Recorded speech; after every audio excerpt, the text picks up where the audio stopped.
When you think of the word cult, some things probably come to mind. A zealous leader who thinks himself God or descended from God, hoarding everyone's money and land, eventually saying he needs all of the women to become his wives. But what you probably don't think of is hijacking a medieval European city in order to wait for the rapture, all while fighting off approaching armies, several public executions and cases of people being tortured to death, and having your leaders' funny parts nailed to the door of the city itself. But believe it or not, everything I just said is what we're going to be talking about today. And that is because today we are talking about the Munster Rebellion. Over on the second channel, Wendigang, I have several researchers who are putting together information on certain video topics. And one of them, Vincent, put together the information on today's story. And as soon as I read it, I said, oh no, that one's coming with me. Because I just felt like I wasn't doing the story justice unless I turned it into an incoherent ramble over on this channel. So if you're ready to hear about how a niche religious movement managed to take over a city, had their leader die a couple times, and ended with a lot of people dying in really terrible ways, then stick around after the ad as we talk about the Munster Rebellion. But you know what's a really good way to not die? Eating healthy. But eating healthy can be hard when the food's expensive, inconvenient, and just doesn't taste good. But now, all of those problems are solved thanks to today's sponsor, Factor. Factor makes meeting your nutrition goals easier than ever by delivering fresh, never frozen, dietitian-approved meals right to your doorstep. Not only are they tasty and healthy, but they're also super easy to make. Every week, you'll get to choose from a menu of 35 options, including popular options like Calorie Smart, Keto, Protein Plus, or Vegan and Veggie. Factor also has more than 60 add-ons every week, so you can add breakfasts, lunch on the go, smoothies, snacks, or whatever you're feeling. It lets you skip the stress of grocery stores, and you can get a well-rounded meal in one easy step. Factor is also really flexible. You can have as few or as many orders delivered per week as you like, and if you're ever out of town or something, you can simply skip a week with no hassle. I really have no idea what they do to make food you put in a microwave taste that good. I've talked before in these ads about how my wife will constantly steal the ones that I'm looking forward to, and at this point, I'm pretty much looking forward to all of them. You can also do Gourmet Plus meals, which are your fancy options for the week, like filet mignon or maybe something with truffle butter. And over this last week, the Gourmet Plus option we got was the Surf and Surf, which is salmon and shrimp. And my wife said I could have it because she swore there was no way salmon and shrimp would taste good in the microwave. And I, again, do not know what they're doing to their food there, but it was great. So if you're looking for an affordable way to eat healthy and not hate your life while you're doing it, then there's never been a better time to get in on this offer. That's because right now, if you head to factor75.com or click the link below and use code 50Wendigoon, you can get 50% off plus free shipping on your first Factor box. That is right, code 50Wendigoon at factor75.com to get half off plus free shipping on your first Factor box to get in on this incredible offer today. Thank you all for watching the ad, and thank you to Factor for sponsoring the channel. Their link will be in the description, and we are now back to the video. We are going to go ahead and get into it, but as always, thank you for watching. Now, to understand how this story can exist, you need to understand a little bit about European politics in the 16th century. More specifically, the Holy Roman Empire. On paper, the Holy Roman Empire is one of the longest existing empires in humanity's history. It began in the year 800 and didn't officially end until 1806, meaning it existed for 1,006 years. But to truly call it an empire, at least to many historians, is a bit of a stretch. See, it wasn't so much one unified group of people as much as it was a sort of confederacy between different lords and kings and villages. Several different houses or families could go to war with each other within the empire, but as long as both of them still respected the Catholic Church and the Holy Roman Empire's influence, they could pretty much get away with what they wanted. In other words, it was more of a loose conglomeration of individual groups rather than a unified empire, with that loose connection being a reverence for the Catholic Church. Or, as the old joke goes, at least to some, the Holy Roman Empire was none of those things. For most of its life, the Holy Roman Empire comprised most of the area that is now Central Europe. And for the first several hundred years of the empire's existence, while some people within the empire may have problems with each other, they were pretty much all reverent of the Catholic Church. That was until 1517, when someone by the name of Martin Luther decided he had a problem with that. After he nailed his 95 theses, or problems he had with the Catholic Church, to the door of the church in Wittenberg, which lies in an area that is now Germany, several Christians began to separate from the Catholic Church, and those who did or protested the Catholic Church became the first Protestants. And one of these groups that began to surface around 1525 was a group known as the Anabaptist. Anabaptist, or in other words, anti-Baptist, diverged from even Martin Luther and the Protestant beliefs. The most prominent of their beliefs, and the one that their namesake comes from, was a rejection of the idea of infant baptism. See, within the Catholic Church, as well as Martin Luther and a lot of his early followers, and even Protestant denominations to this day, infants are baptized in order to affirm their salvation from a young age. Whereas the Anabaptists believed in something known as believer's baptism. The belief that infants do not need to be baptized as they are not yet aware of sin and do not yet have the capability to believe in God, and that baptism should wait until that individual is old enough to comprehend and believe in God. Now, this idea of believer's baptism has worked its way, at least to my knowledge, into the majority of Protestant religions today. But at the time, saying that infants shouldn't be baptized, something that was vehemently pressed by the Catholic Church for over a millennia, was a really big deal. Now, while this might not sound like a lot to get in a fuss over today, you've got to understand the context historically. While it may be commonplace now to hear of things like the age of accountability, or effectively the idea that young children and infants are brought up to heaven when they die because they're not yet at a point to understand their sin. Or you'll also hear some Christian branches say things like salvation is a personal matter rather than a matter through the church. While now it's more common for people to read the Bible or religious text and come to their own conclusions, you've got to understand that literacy was not common at all in the Middle Ages. The only interaction with Christianity most people would have was when the Bible was read to them by a Catholic priest. So to say that that guy's wrong and the church he's in is wrong because of their beliefs, that's a pretty heavy statement. Not to mention the insane rate that children and babies would die during this time period. Stillbirths and infant death were super common, as was women dying in childbirth. So if the Anabaptists were right about infant baptism not being required, that's really cool and all, but if they're wrong, that's a lot of souls going to hell, at least as the church saw it. And that's just as it related to baptism. The Anabaptists also found a lot of other ways to make the church very mad. One of the other reasons Anabaptists did not like the church was because of the power structure. They did not like the idea of someone being put in a place of power over someone else, so several of them would advocate for an agorist lifestyle free of a power structure. This includes a communal ownership of goods and land rather than exchanging money, rejecting participation in secular government, so in other words, not adhering to lords or kings or queens, and the ethics of pacifism, which goes in stark contrast to the philosophy of most lords and rulers of the time, which is build up an army and just throw them at people you don't like. That is also foreshadowing for probably 30, 40 minutes from now.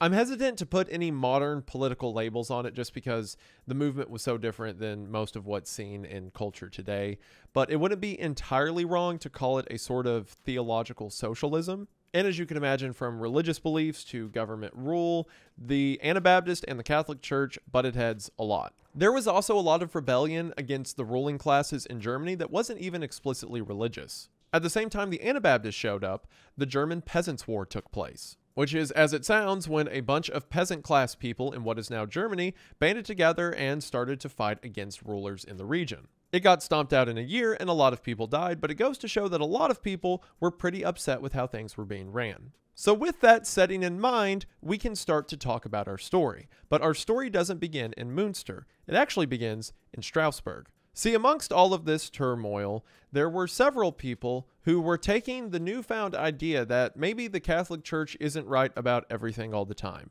and they were getting creative with it. Several people were coming up with their own interpretation of scriptures that, more often than not, glorified their own divinity. A side note within Christianity that has sadly become hard to shake. One of these people was a man named Melchior Hoffman, who made his way to Strasbourg around 1530. Hoffman declared that he was one of the two witnesses mentioned in the book of Revelation. Short version, for those of you who don't want to hear me ramble about the Bible for 2 hours for some reason. Two witnesses are said to be on earth shortly before Jesus' return, who are then killed and then resurrected up to heaven in the final days. In other words, Hoffman effectively declared himself one of God's final prophets. So Hoffman began prophesying and said that Jesus would return to earth in 1534 and create his new Jerusalem, not in the actual Jerusalem, but instead here in Strasbourg. He managed to amass several hundred followers, but as soon as the authorities of the city, who mind you are a part of the Catholic Church, when they got word of it, they arrested him.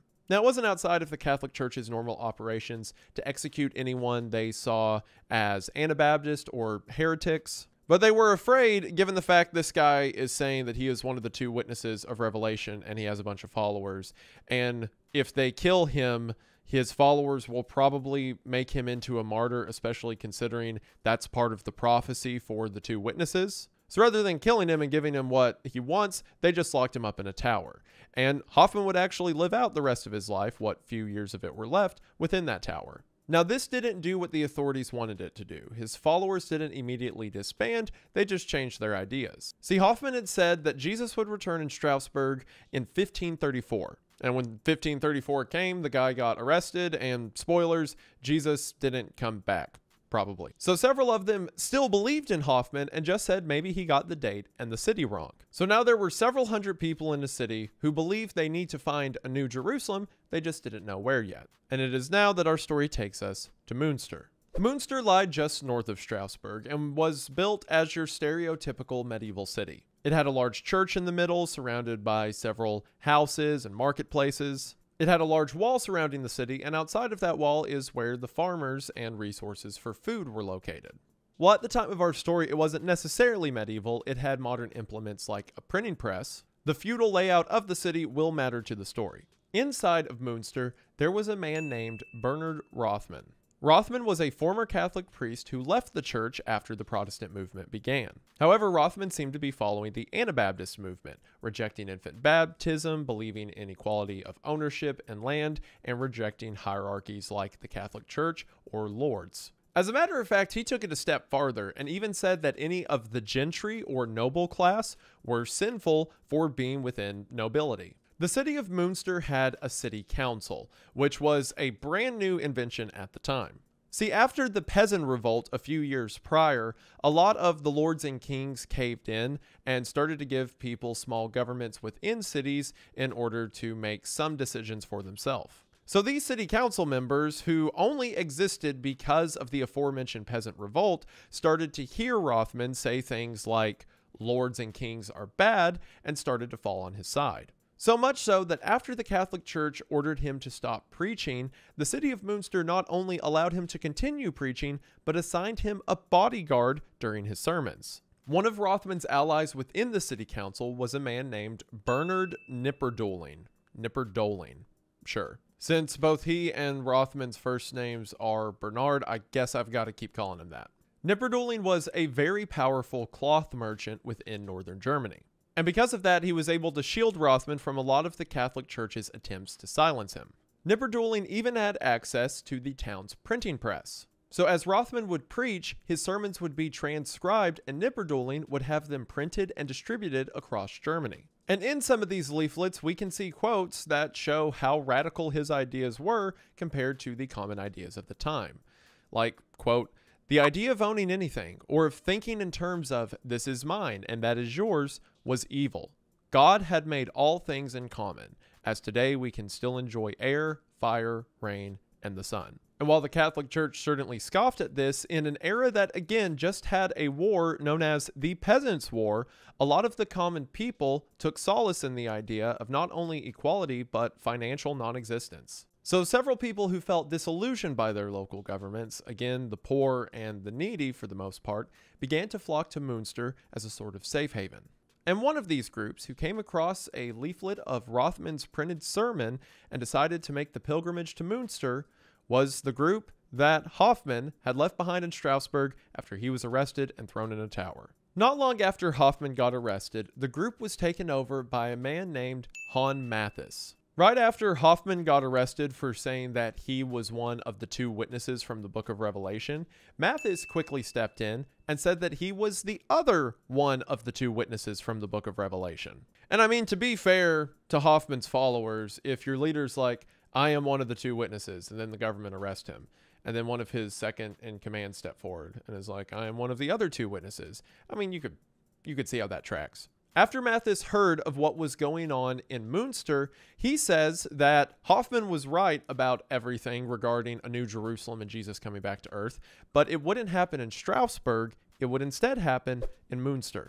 When Mathis stepped in to take charge of this group, his second in command was a young man named Han van Leyden. Is that not insane that in Münster we had two people named Bernard at the center of the story, and now out of the Strasbourg group we have two people named Han as the center of the story? I guess both of those names were probably super common in Germany, but still it's annoying. What's funny is both Mathis and van Leyden had no religious experience. At least with figures like Bernard Rothman, he was a former priest. If anyone knows about the Bible and could hypothetically make changes to their interpretation of it, it could be that guy. But Mathis was formerly a baker and van Leyden was formerly a tailor. But what they lacked in knowledge, they made up for in charisma. Mathis would present himself as stoic and a point of authority, and his second-in-command van Leyden would present himself as vibrant and theatrical, both of which were fully convinced that God was coming back soon, and Münster was the place that was going to happen. So Mathis and van Leyden send 4 followers to Münster to assess the city. And if there was ever a city for a group of people who believe they're following the 2 witnesses of Revelation, one of which is locked up, it was Münster. To give you an idea of how much Münster changed in a short amount of time, the ruler of the city was Prince Bishop Franz von Waldeck. Again, the Holy Roman Empire was ran by the Catholic Church, so several of the landowners were bishops that were given a prince status and were set to rule over several cities within the empire. So while Waldeck was the ruler of Münster, he didn't actually live there as he was the ruler over several cities and towns. So the bishop wasn't there, and after the large migration of people who followed Rothman's teachings, most of the Catholic hierarchy within the city had been ran out. And what was previously known as a city of merchant shops and trade had now become a city where several people were practicing communal living. Not to mention that since Rothman was a former priest, when he became Anabaptist, several Catholic Church members, like nuns, followed him. So it's a city that doesn't have a bishop, what Catholic influence that's there for the most part has converted, and they're already practicing the kind of living that you were trying to implement. So in early 1534, Mathis and van Leyden take their people to the city of Münster. On February the 8th, van Leyden, again the theatrical second in command of this whole ordeal, ran through the streets of Münster screaming that the end was nigh and people need to repent or be doomed to hellfire. This caused several people to break into hysteria, according to several accounts, nuns specifically who had followed after Rothman, with stories of people wailing in the streets and seeing visions of the coming revelation and end times that would fall on the Holy Roman Empire. See, while Rothman and the Anabaptists had a large presence and were certainly gaining ground within Münster, Münster was a large city, so there were still pockets of Lutherans or Catholics that were living in a kind of tense harmony, at least until van Leyden showed up and started screaming about the end times. After van Leyden's impromptu sermon, several Anabaptists seized the town hall. All of the new Anabaptists were declared citizens of Münster, and several people, realizing that this was getting tense, began to flee. Before this event, Münster still had a Lutheran majority, but after it, Anabaptists seemed to be on the rise. But things really got intense when Mathis started to take control. See, while Mathis and Rothman may have agreed theologically or on their opinions of communal living, where they disagreed was in their tactics. Rothman had been in Münster for a while, and while he had left the church, he was preaching sermons, having them printed and dispersed, and was trying to win people over with his message. Mathis was trying to win people over with extreme violence. To give you an idea for what this guy looked like too, he would always wear long black robes and had a long black beard. Effectively think of a 16th century version of Rasputin. On February the 25th, while Mathis was giving a sermon in a local marketplace, he said that it was time for Münster to be cleansed of the unrighteous. He claimed that he not only spoke with, but that he spoke for God. And that God said anyone who did not fully believe in the Anabaptists or in the New Jerusalem that would soon take place, so in other words, Papists, Lutherans, anyone that is an Anabaptist, would be on the orders of God executed. Knipperdoling, again the cloth merchant who was running the printing press, while agreeing with Mathis's Anabaptist belief, believed that if they started executing people, that's going to look really bad and prompt a response from the Catholic Church and the Holy Roman Empire's armies. So at Knipperdoling's request, Mathis now says that anyone who will not convert to this new belief will be cast out of the city, and those who remain will be forcibly rebaptized. So in other words, leave your home, business, and everything that you know, which is easier said than done in 1534, or let us dunk you in water and you become a part of our new religion. And on February 27th, the expulsion began. Armed men roamed the city looking for the godless, hoarding them to the gates of the city and casting them out into the cold winter countryside. It didn't matter if they were young, sick, old, pregnant. People were beaten, their possessions stolen, and they were thrown out into the cold snow. For 3 days, this process continued, and those who didn't want to risk it against the elements in the no man's land that was the open country of the Holy Roman Empire were brought to the town square and underwent mandatory baptism. So now, Mathis and Van Lieden had what they wanted, an entire city under their control. The first thing they did was declare any of the belongings of the unrighteous, or the people who just got cast out, now belonged to them. So all of the furniture, clothes, food, and coins from the people that had just been cast out were brought to a collection in the middle of the city. Contract and account books were burned, ensuring that no man owed another any debts. Well, this lasted for like 3 days, and then Mathis decided that's not good enough. Not only are we going to collect all of the belongings of the people we kicked out, but let's collect all the belongings of the people we didn't kick out. Now, it's important to point out that, yes, while Rothman before Mathis showed up was not as violent or direct as Mathis was, throughout all of Mathis's actions, Rothman was right at his side, continuing his sermons as always. Right after this new degree, Rothman preached, "Brothers and sisters, it is completely God's will that we bring our money, silver, and gold together.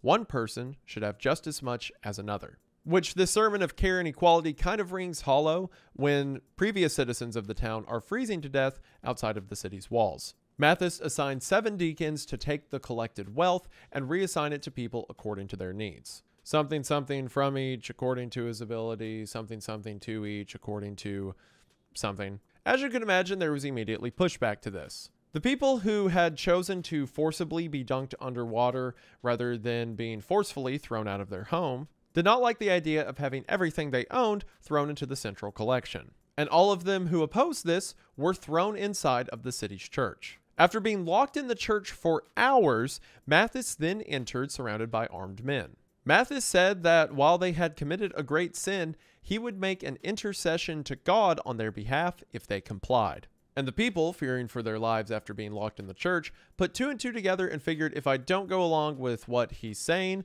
the guy with the sword will probably kill me. So most of the people, fearing for their lives, went along with what Mathis was saying, assuming that they would be killed if they continued to protest. However, not everyone complied, and Mathis used this to set an example. One blacksmith not only refused to comply with Mathis's new way of life, but accused Mathis of being possessed. This blacksmith was stabbed with a halberd, dragged to the wall of the city, to which Mathis pulled out a gun and shot him in the stomach. The crowd watched in silence as the blacksmith bled out, and after he died, Mathis ordered everyone to sing a hymn. It was clear that anyone who opposed his rule would wind up just as the blacksmith had. Also, to call it a gun is a stretch. It was 1534, so it was one of those like giant matchlock pistols or whatever. A lot more dramatic than just casually shooting someone. On March 15th, Mathis ordered anything within the city that is a religious text that is not the Old or New Testament of the Bible was to be burned, further severing any connection to Christianity outside of the Bible, which Mathis was using to manipulate his own control. And it was around this time that Waldeck, the Prince Bishop of Münster, had had enough. Again, Waldeck didn't live within the city himself. He was over several cities within the region. While it seems in the early days of this, he just kind of let it play out. Like the people have their own town council, and the town council is letting this guy preach his Anabaptist beliefs, whatever.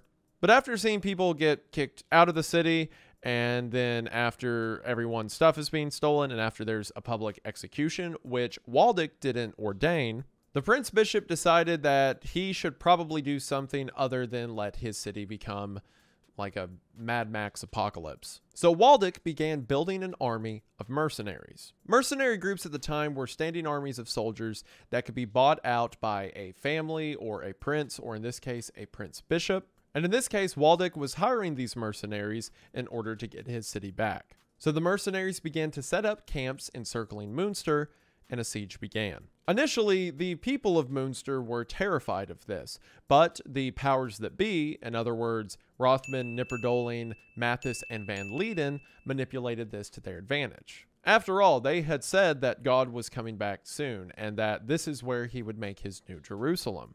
So it makes sense that the armies of the world would fight against the people of God, and not to worry because they had God on their side. Knipperdolling specifically seemed to be quite instrumental in rallying the people together and preparing them for war. And prepare for war they did, as they effectively transformed Munster into a fortress state. Churches were transformed into armories, bell towers were repurposed as lookouts. Pots and pans were melted into munitions, weapon workshops operated day and night. Grain stores and food sources began to be rationed, and the entire population was under strict surveillance in look for dissenters. What had been marketed as a radical commune had now become a theocratic military dictatorship, manned by a group of people who not only believed that they could win, but that God told them they would. As a matter of fact, no one believed this as much as Mathis did. It's hard to tell from historical accounts how much of this was Mathis posturing to maintain his power, or how much of it was mental illness, probably a bit of both at least.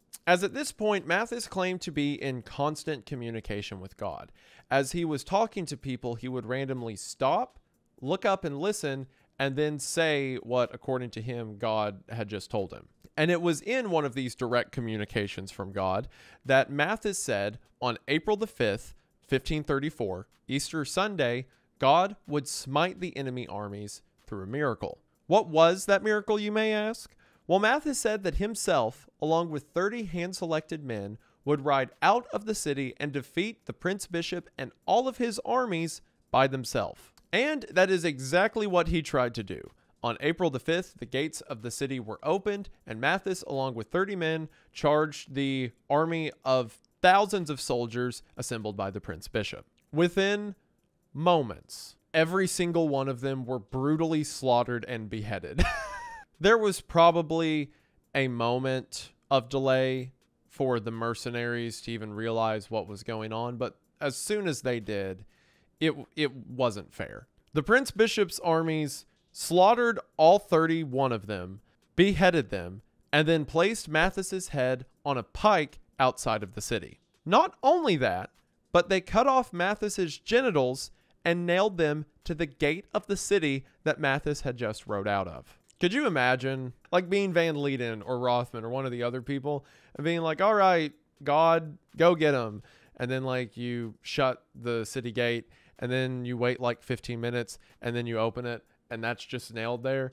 And it's like, well, maybe next time. Now, it was at this point that a lot of people in Munster got worried. This Mathis guy who you've been following and done all of these absurd things that he's asked for just died, and he died a lot, very brutally. Supposedly, the prophet, who was in direct communication with God, didn't stand a chance, so why should the rest of you? And this probably would have been when panic set in and the city's union dissolved, if it wasn't for Van Leden. Again, while Mathis was always stoic and authoritative, Van Leden was always flamboyant and very passionate. Van Leden said that since Mathis was dead, now Van Leden was God's line of communication. And Van Leden said that God told him Mathis had not been defeated by the approaching armies, but instead sacrificed himself so that they may definitely win. Just as an animal sacrifice from the Old Testament, Mathis knowingly threw his body to the enemy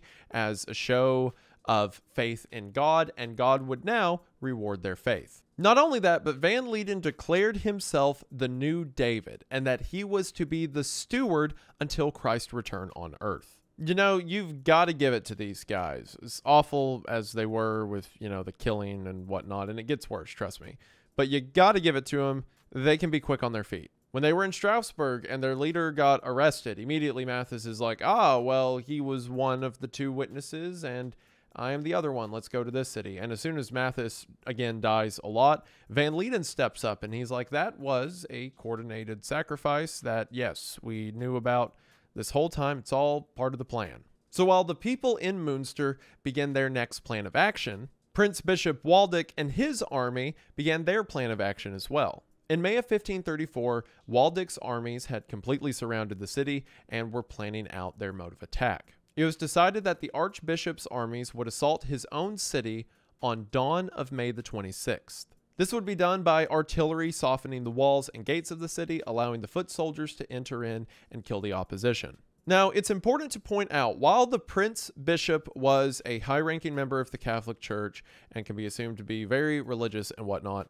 the armies he had hired were not. Again, these were mercenaries. It wasn't uncommon for them to get paid by one family or kingship to fight in their wars, only for that king to get outbidded, and then that same army fight against the people they were just fighting for. They were not here to secure the Catholic sanctity of Munster. They were there instead to kill a bunch of people and then loot and plunder everything in Munster. Because of that, on May 25th, the day before the attack was to take place, the armies got hammered. I mean, not an uncommon practice. If you know you're going to war tomorrow, might as well get drunk today. Well, it seems that one unit got a little too drunk on May the 25th and kept drinking from sun up to sundown. If you'll remember, the assault was set to begin on the sunrise of May the 26th. And it seems that one of the units was so drunk out of their mind that on May the 25th,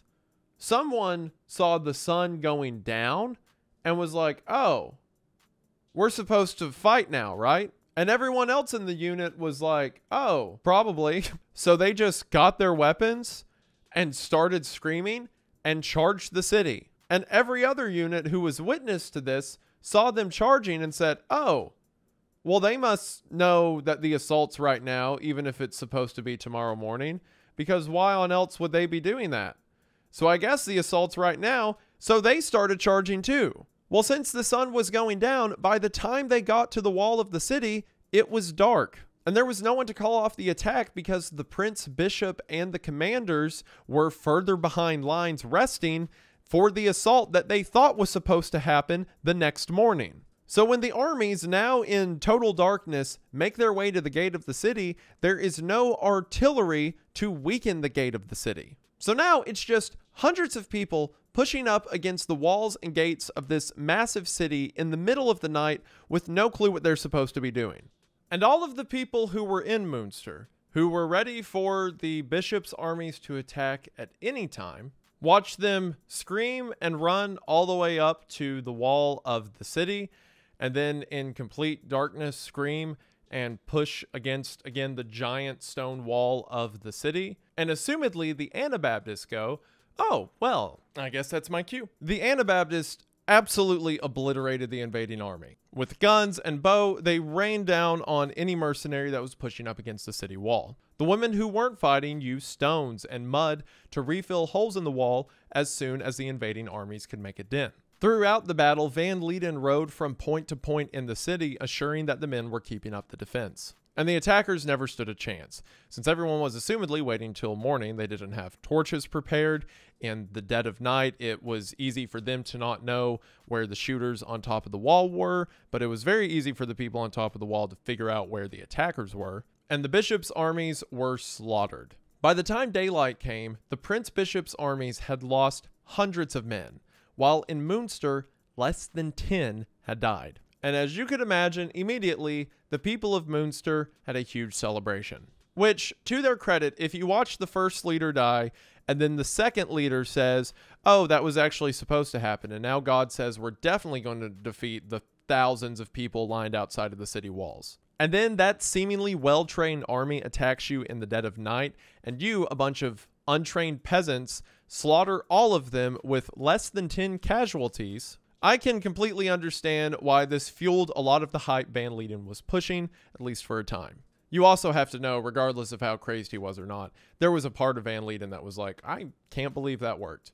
Rothman, still preaching and printing his messages, began to preach of how this failed siege was a miracle. And to add insult to injury for the Prince Bishop, Knipperdolling began to distribute these printings across Northern Europe. At the same time, outside of the city's wall, Waldeck saw all of this and said, okay, you want to play hardball? We're going to play hardball. Now electing, instead of attacking Munster, he can simply wait them out. I mean, think about it. All of the farms and means of production Munster has is in the countryside outside of the city wall. So eventually, they're going to run out of food. And Waldeck knows this and decides to wait. In the meantime, Van Leden inside of the city decides to use this miraculous win as a way to double down. Van Leden declared that not only was Munster going to be the location where God came to build his New Jerusalem, but that they were to prepare the city of Munster to be New Zion or New Jerusalem itself, and that Van Leden himself was to be the king of earth until Jesus' return, effectively stating that they were no longer just preparing the location God would arrive, but building the kingdom of heaven itself, and that Van Leden himself is a sort of God king. So in September of 1534 in Munster Central Square, Van Leden held his own coronation. Dressed in golden embroidered robes, he crowned himself, took a golden scepter, and sat on a makeshift throne within the city circle. No longer a preacher or a prophet, but a monarch. He emblazed his new motto across the banners and shields of the men who now serve for him. The motto being, Gottes Macht ist mein Kraft, which is German for, God's power is my strength. Minecraft. Gottes Macht ist Minecraft. And the people applauded, believing Van Leden to be a king that led them through one battle who would see them through the end of the war. It was at this point that any semblance of law or order within the city completely dissolved. Now Van Leden's own private military, believing they were serving God himself, would enact laws that Van Leden would come up with on a whim, stating them to be directly from God who was speaking into Van Leden's ear. Even the council that was made up of Anabaptist supporters was now replaced with people who simply followed Van Leden's will. Effectively, Munster had become a cult compound. Van Leden began to reprise the 10 Commandments, but they were followed with capital punishment. Things like theft, dissent, and adultery were punishable by death. Anyone found to be the slightest out of order of God's new will was publicly beaten and executed. In Essays in History, Volume 35, Tall Howard, while speaking on Munster, says the following. Finally, though Van Leden maintained his grip on power through prophetic outbursts and appeals to scripture, his primary means of controlling the populace was terror and brute force. 2 instances suffice to demonstrate this. The first one came in the wake of Van Leden's decree of polygamy when a group of citizens, led by Henry Molenheek, attempted to stage a coup and depose him. Their efforts failed, however, and Molenheek, with 48 of his followers, was brutally tortured and ultimately beheaded in a macabre process that took 4 days. Afterwards, 2 mass graves were dug in the marketplace where all the dead bodies were placed, a solemn reminder of Van Leden's authority. Indeed, the king would tolerate no transgressions. It was thus announced that all sinners in the future would be immediately brought before the king and sentenced to death. They would be extirpated from the chosen people, their very memory would be blotted out, and they would find no mercy beyond the grave. As mentioned in that quote, and as is common among cult leaders, polygamy was one of Van Leden's first steps. And not only polygamy, but mandatory polygamy. He said that the city needed to repopulate the elect, or in other words, make a bunch of people who are followers of the true God, or the true calling. And he modeled himself on the kings of ancient Israel who took dozens and hundreds of wives, especially the women who were widowed or orphaned during the mass executions and purgings of the city. Van Leden himself took at least 16 wives, with one of them being Mathis's now widowed wife. Other things that women were known to be beheaded for was denying her husband his marital right, or in other words, a husband wanted to sleep with his wife, she said no, and she was executed. Another for bigamy, or in other words, having 2 male partners, because only men were allowed to have multiple female partners and not vice versa, so when a woman tried that, she was executed. And another was executed for insulting one of Van Leden's preachers. In the midst of this, as Van Leden's grip around the city tightened, so did the Prince Bishop's strategy. Food began to run out within the city and people got desperate. After they had eaten all of the standard animals to eat, like cows and pigs, they moved on to horses, and then pet animals like dogs and cats. Eventually, they were eating rats and boiling shoe leather in order to make it soft enough to digest. All the while, Van Leden would wear his silk robes and have banquets in the town square. Banquets which, of course, only his court were allowed to attend. And as he was well fed, he would preach to the people that their suffering was a sign of their faithfulness. That, of course, this is a sin-cursed earth, so their suffering means they must be following the one true God, and that they should view their suffering as a gift. Of course, easy to say coming from the guy who's eating all of the food they can't have. At the same time this was happening, a sort of surveillance state began to be formed within Munster. Van Leyden had several within his ranks that would operate as secret police, listening for signs of dissent or small sins that were being committed in order to have people publicly humiliated and executed. This fueled paranoia and accusations became common. People would call out another for sins that they supposedly committed. And since the accuser had faith in Van Leyden, then whoever he accused was surely not following the one true God and was executed as well. By the time late autumn came around, Van Leyden had quit even referring to himself as a king and was just referring to himself in godlike terms. He was Christ's steward. He was David reborn. Everything short of calling himself the return of Christ himself. He even adopted Matthes's old practice of mid-conversation, stopping, looking up as if he was talking to God, nodding and whispering before saying what God had just told him. As more and more this new Jerusalem never came and the kingdom they were promised was instead suffering and starvation, Van Leyden would rewrite history and say that he wasn't wrong, instead he had simply misheard what God told him. And the reason for this mishearing was because he was bearing the weight of all of the sin of the people within Munster, and because of that weight, he is sometimes burdened with sin and unable to have clear communication with God, and said that the people's salvation would be spiritual. They were already saved, and death, as they held out against the armies of the world, was their deliverance. At this point, it's kind of hard to see if the people believed him or simply believed they didn't have another choice. It is uncanny how many similarities there are between this story and Jonestown, down to an individual calling themselves a prophet of God and using messages of communalism to bring in the weak and the weary, using that to manipulate those people against the outside world and turn away detractors, eventually declaring themselves to be more of a prophet and to be an extension of God himself, using that to enforce polygamy and weird sexual practices and people turning on each other, and ultimately saying that to die in this position is to reach a true salvation. All the while, the Prince Bishop's plan was working. It was now winter, and the people inside were only getting hungrier and colder. One of the reasons that we know so much about what was happening within Munster at this time is thanks to someone named Herman von Kersenbrock. Kersenbrock was a chronicler and one of the people left within Munster during this takeover. He managed to keep his head down enough to stay out of Van Leyden's way and simply wrote down a lot of the things he saw. Among them during this time was the effects of the food shortage. As mentioned, people had already eaten their animals and were resorting to eating their shoes, but he witnessed several cases of people eating mice, slugs, and the grass that grew between pavement stones. They began to eat the bark off of trees and in one instance scraped the white lime paint from the churches, dissolved it in water, and then distributed it as milk. And of course, in their desperation for food, a lot of people were dead, and those bodies made a horrific food source. Several of the mass graves were dug up and the rotting corpses consumed. If a child was stillborn, well, that was a source of food as well. And people began accusing each other of killing their own children in order to eat them. In a quote, Kersenbrock says, "The city was full of death everywhere. Large numbers of people collapsed on the street and suddenly died. To prevent a stench, their corpses were quickly heaved into a wagon specially prepared for this purpose at the king's command and carried away. They opened large graves for the burial of these corpses, and these were gradually filled up as bodies were cast into them." In an earlier message, Van Leyden had said that if they had faith, God would make the very paving stones they were walking on into bread. And in their delirium, people began to chew on the stones of the pavement itself. For those who realized the deception, it was all too late. Again from Kersenbrock, "Every place resounded with groans. Every place was filled with women's lamentations.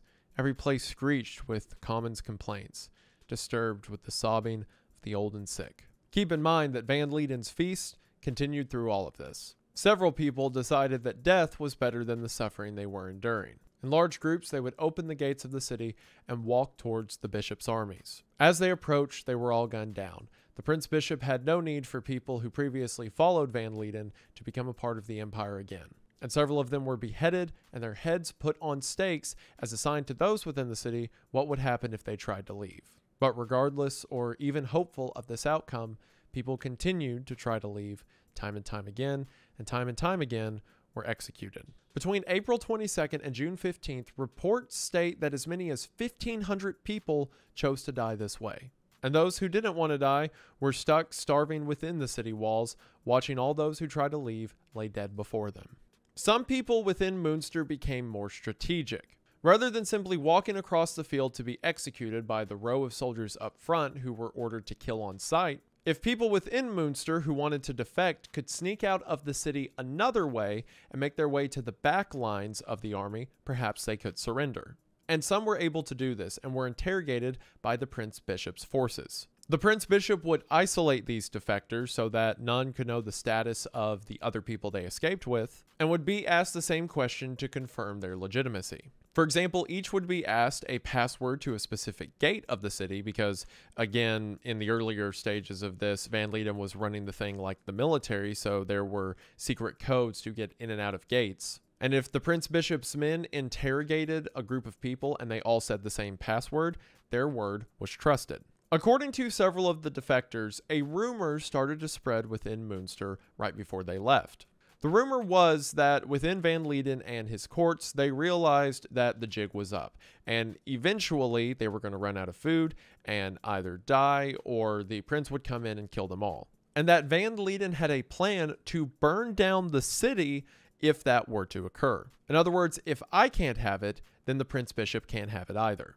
Now, the Prince Bishop's plan was to kill everyone within the city, but he still wanted the city when that was all said and done. So while he's okay with them starving to death, he is not okay with them burning to death. So the Prince Bishop changes his plan and decides to go onto another assault. Figuring out weak points in the wall, guard schedules, troop locations, he began to put together a strategy. On June 24th of 1535, the Prince Bishop selected 400 of his best soldiers, and at night, under the cover of a thunderstorm, sent them to invade the city covertly. The 400 men also took the defectors who had given them this information with them, not only to show them where the specific secret entrances were, but also in case their information was bad, it ensured that they died too. Under the cover of night and rain, they slipped into the city and began killing people in silence, finding guards asleep and slitting their throats, coordinating to stab entire groups at once before they could give any alarm. Once the 400 men had killed the guards on the edge of the city,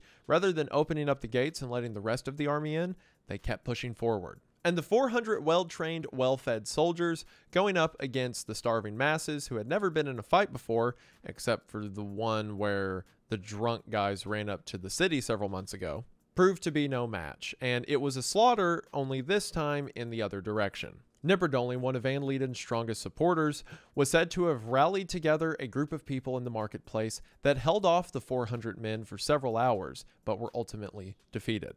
There was no quarter given to any men found within the city. Men who were found hiding under their beds or in their wardrobes were dragged out into the street and executed. The Prince Bishop had given 2 orders: kill every man you find in the city, but leave the leaders alive.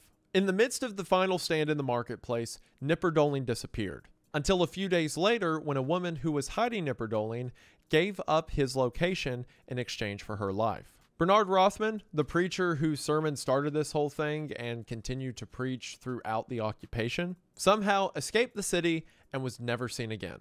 There's different historic accounts of how Van Lieden was captured, but what we do know is that he was captured. Some accounts say he tried to run away and threw off his crown and robe in the process. Some say he fought like a madman and killed several of his own guards in the bloodshed. But regardless, he was captured, as was another one of his close confidants, a man named Bernard Kretsching.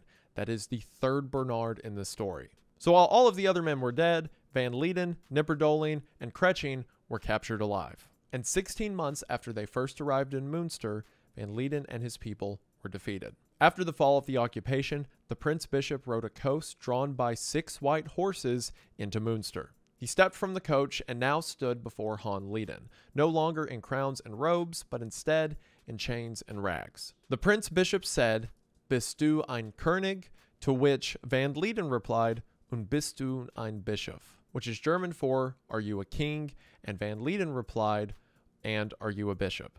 It's also worth mentioning that, especially at this time in the German language, du was meant to be an informal way to say the word are. So basically it is the way you would say it to an inferior or someone who wasn't deserving of respect. So of course, when the Prince Bishop said "Bist du ein König," he is saying it mockingly to someone beneath him, but because Van Lieden replied, "Un bist du ein Bischof," it is showing that he also feels that the bishop is inferior to him. Despite his rags and chains, it's still safe to say he probably assumes himself to be this sort of god king, even if deposed from his throne. Of the thousands of Anabaptists inside of Münster, very few of the men survived. I'm not sure how Kersenbrock survived.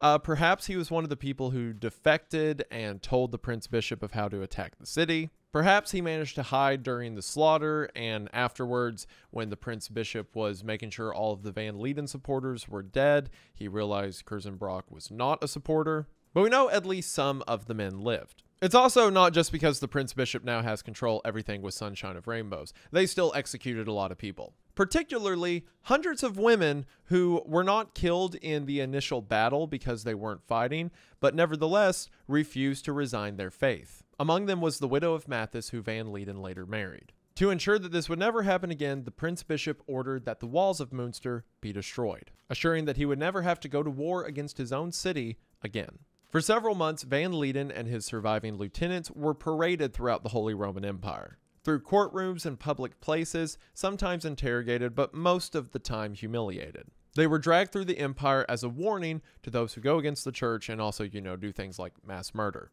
that isn't ordained by the church. It seemed that Van Lieden tried to argue for his life, seeing what his final destination on this tour journey would be. It said that he suggested to the Prince Bishop that he should be kept alive as long as possible in order to serve as a testament of what happens to those who go against the Prince Bishop and, the Catholic Church. The Prince Bishop denied this offer because he had a better idea of how to use Van Lieden to dissuade any future rebellion.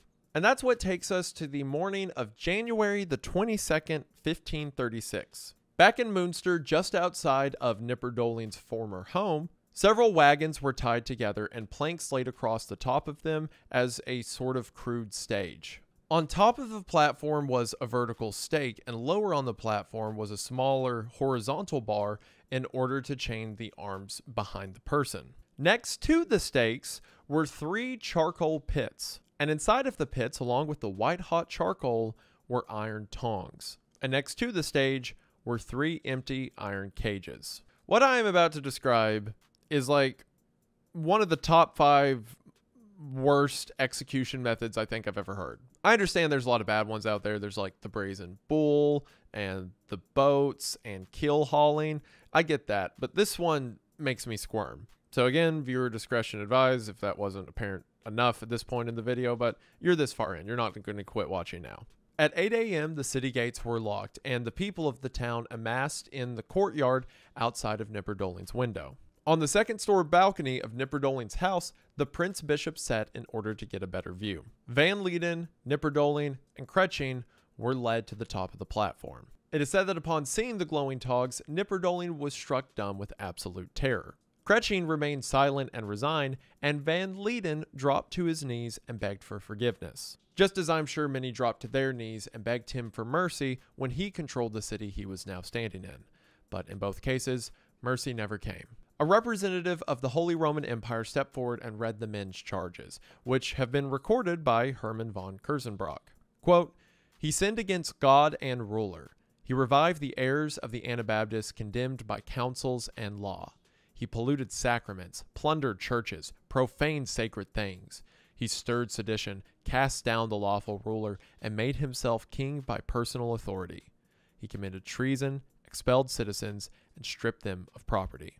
The 3 men were shackled upright to the stakes by iron collars that were surrounded in spikes. The spikes around the collar were to prevent too much movement or an attempt at changing position. The men were placed with their backs facing the person who was to be tortured before them. So in other words, they could hear and smell everything that was about to happen, but couldn't see it. And Van Lieden was the first on the chopping block. So 2 executioners came up to Van Lieden, and they took the tongs that were glowing red, and so he's tied like this, right? They reach up into his armpits, and grab a bunch of the muscle and tissue, and they pinch down, and the tongs are so hot it just burns through the skin and wraps around pieces of flesh, and they rip them out. And they proceeded to do that in every crevice and corner of his entire body. Normally, these injuries would cause someone to bleed out,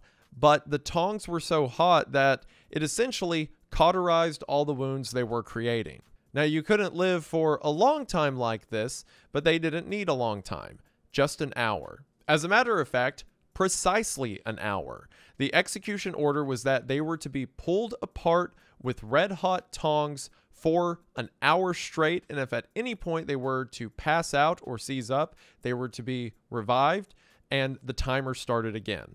Done in such a methodical way, grabbing ribs or underneath the ribs or the crevice in the knee or all the fleshy parts that hang off your body. Done in such a way to make sure that the executioner got an hour of torment before death was to come. The searing not only caused immense pain, but the burning flesh could be smelled by everyone on the platform, especially the other two who were awaiting their execution. According to Kirstenbrock, the tongs were so hot that the moment it would touch skin, the skin would burst into flame. Quite literally, pulled apart piece by piece. Muscle stripped from bone, tendons shredded and pulled. Everywhere that the tongs touched, the skin became a deep black. Despite the agony, according to reports, Van Leiden barely screamed, more than likely because of shock. At the end of the torment, the executioners pulled out his tongue, ripped out his throat, and then finally plunged a knife into his heart. As his corpse sagged on the stake, smoldering and smelling, it was then Nipperdoling's turn. Nipperdoling, and undoubtedly the smartest move he's done in this entire story, tried to kill himself. He leaned all the way forward onto the spiked collar to try to choke himself to death. But of course, the executioner wasn't going to let that happen. They tied a band across his mouth to the back of the pole, ensuring he couldn't try it again. And then he received his hour of execution, and after him, Kretching the same. When it was over, the three bodies were cut down and shoved into the 3 iron cages. The cages were then hung up at the top of the St. Lambert's Church in Münster. The same church that Van Leiden and his people took over a year prior now hosted the bodies of him, 2 of his followers. And this may be the craziest part of the story. This blew my mind. Those cages are still hanging on St. Lambert's Church to this day. The bodies have been removed, but they put the cages back up.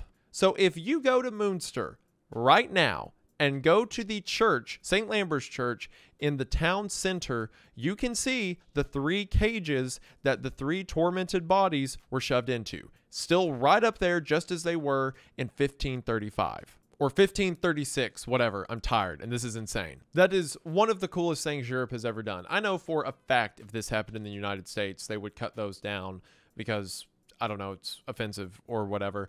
But no, like, if those guys were hanging up there, I want to see the cages. I get taking the bodies down. That would be a lot, especially for, you know, young children and tourists or whatever. But they left those cages up, and I respect that. After all of this was over, Münster served as a footnote for what zealot religion can do. Figures like Martin Luther condemned what happened at Münster, and even members within the Anabaptist movement denounced it and continued to preach pacifism as one of their core tenets. The word Münster became synonymous with fanaticism, heresy, and coming apocalypse. And today it serves as a prototype for a lot of things we've seen out of cults in the centuries that have followed. It feels tragic that so many people came to Münster because they were poor, because they were hungry, and thought there was a better life awaiting them, and when they saw people who they assumed to be more educated than themselves tell them that this is what God wants for them, they followed along because what else could they do? And it's tragic that so many of them paid the price. But at the same time, the absurdity of this borders on hilarity. You had like a cult leader go to a town and then he gets horrifically killed trying to go out and fight the invading army, so the new guy shows up and he gets killed even worse, which it's like one of the most brutal execution methods ever, and it somehow happened to the one guy that was probably a fitting death for. It is an insane story that the moment I saw it, I had to talk about it. And hopefully you enjoyed hearing about it. And if you did, that's really cool and I appreciate it. And I want to say you're really cool. And I also want to say thank you for watching. Like I said, Vincent brought this up and put together a document on it. And I was like, yeah, I need that. This is too weird to not talk about. So thank you, Vincent, for that. This video wouldn't be possible or known without you. This is one of the craziest stories I've ever read, and I think it's great, and hopefully you guys enjoyed it. Be sure to show Vincent some love in the comments, and be sure to check out what we're doing over on Wendigang if you're interested, because he's done a couple other scripts for me at this point that are really cool, and that guy's great, and all of my researchers are great. The whole team's awesome. I'm very blessed to be working with these guys. It means a lot. People far more educated and better at this than myself. I think it was Andrew Carnegie who had the quote, "I have made my success by surrounding myself with people far better than I," or something like that. And I stick by that motto because I have no idea what I'm doing, but these people do somehow, and I appreciate them. So very thankful for all of them. If you want to see what we're doing, check out Wendigang. Link will be in the description as always. But yeah, this is just such a wild story, and I had to talk about it. So I hope that you guys enjoyed. I'm really thankful. There's been so many things happening with me, like just making weird videos or me starting new projects and you guys being supportive of it. And like the nonprofit going great and all these opportunities I've been getting to meet with some people who like make art that I'm really passionate about and stuff. Just I'm in my feelings. You guys are awesome for allowing me this position in life. It means the world, and thank you for it. So I'm going to send this over to the editor so that hopefully you guys can see it sooner rather than later. And I believe that should do it for now. No, oh, well, of course. Thank you, Caitlin, the editor. Love you lots always. But I believe that should do it for now. But I just want to say thank you for watching. Hope that you enjoyed, and I will see you in the next one. Bye!